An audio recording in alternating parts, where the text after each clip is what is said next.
वैसे जब लोकसभा का जिक्र होता है तो आपके जहन में क्या तस्वीरें आती हैं? हर एक हिंदुस्तान के आदमी, हर एक आम हिंदुस्तानी के मन में ये शब्द जब आता है तो आपके जहन में आता होगा कि पक्ष विपक्ष, शोर शराबा और वो संसद की वो तस्वीरें जिसमें आरोप प्रत्यारोप हो रहा है और लड़ाई झगड़े जिस तरीके से पिछले कुछ समय में देखा गया है कि आपसी खींचतान, वॉकआउट देखते हुए दिखा है, यानी कि सियासी घमासान उसको बेहतर शब्दों में कहें।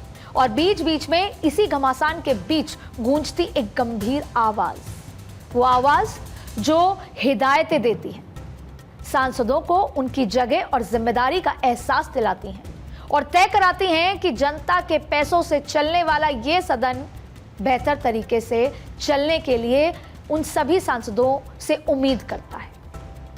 जीवी मावलंकर से लेकर ओम बिरला तक ऐसी कई आवाजें देश की सबसे बड़ी पंचायत को संभाल चुकी हैं। लेकिन अब कौन? ये एक सबसे बड़ा सवाल बना हुआ है और शायद अब कुछ ही घंटों बाद ये तस्वीर साफ भी हो जाएगी। और इसी सवाल की वजह है कि इस बार जनादेश अलग तरीके का है। इसीलिए शायद स्पीकर को लेकर जो हंगामा है, जिसके लिए कह सकते हैं कि इतना हंगामा क्यों है, स्पीकर कौन होगा, क्योंकि जनादेश और जिस आंकड़े की हम बात कर रहे थे वो बदले हुए हैं। दरअसल बीते 2 लोकसभाओं में जिस विपक्ष की हैसियत इतनी भी नहीं थी कि वो ऑफिशियली लीडर ऑफ अपोजिशन तक की दावेदारी कर सके, वो इस बार इतना मजबूत होकर उभरा है कि वो बीच बीच में सरकार बनाने तक का दावा ठोक देता है। तो वहीं एनडीए इस बार भी क्लियर मेजॉरिटी में तो है, लेकिन ये मेजॉरिटी इतनी भी क्लियर नहीं है कि बीजेपी पूरी क्लैरिटी के साथ पहले की तरह सरकार चला सके। और उसकी वजह है उसकी अपनी अंकगणित। जाहिर है बदली हुई मैथमेटिक्स में बीजेपी का जो सबका साथ सबका विकास वाला जो नारा है, वाली पंच लाइन जो है, उसका जबरदस्त टेस्ट होने वाला है। क्योंकि अगर सरकार चलानी है तो सबका साथ सबका विकास भर ही नहीं, सबका विश्वास भी लेना होगा, खासकर अपने सहयोगियों का।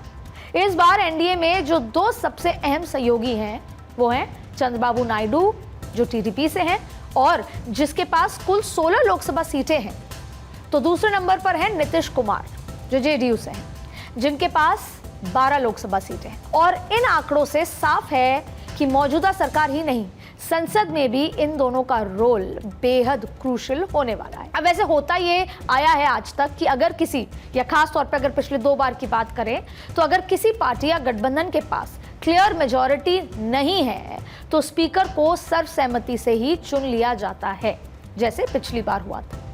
उसके लिए चुनाव कराने की नौबत नहीं आती। लेकिन इस बार हालात, आंकड़े, अंकगणित, गणित सब कुछ बदला हुआ है और इन्हीं बदलते हालातों के बीच विपक्ष एनडीए के साथ अपनी ताकत को भी टेस्ट कराने की तैयारी में है। वो इसलिए क्योंकि बीजेपी ने मन बना लिया है कि भले ही उसके पास पूरे नंबर ना हो, लेकिन 240 तो हैं और अगर 240 हैं तो स्पीकर भी उनका ही होगा।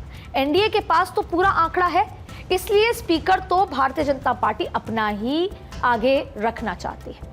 डिप्टी स्पीकर भी एनडीए की तरफ से होगा। एनडीए का डिप्टी स्पीकर बनाने की बात है। एक बार आपको यहां बता दूं कि पिछली बार डिप्टी स्पीकर नहीं था। 2014 में डिप्टी स्पीकर थे, लेकिन 2019 में जब बीजेपी के पास 303 का आंकड़ा था तब डिप्टी स्पीकर नहीं था। तो अब बात 18वीं लोकसभा की। तो 18वीं लोकसभा के पहले सत्र में ही घमासान होता नजर आ रहा है, पहले से ही तय लग रहा है। लेकिन घमासान सिर्फ पक्ष और विपक्ष के बीच नहीं है, खींचतान तो एनडीए के भीतर भी है।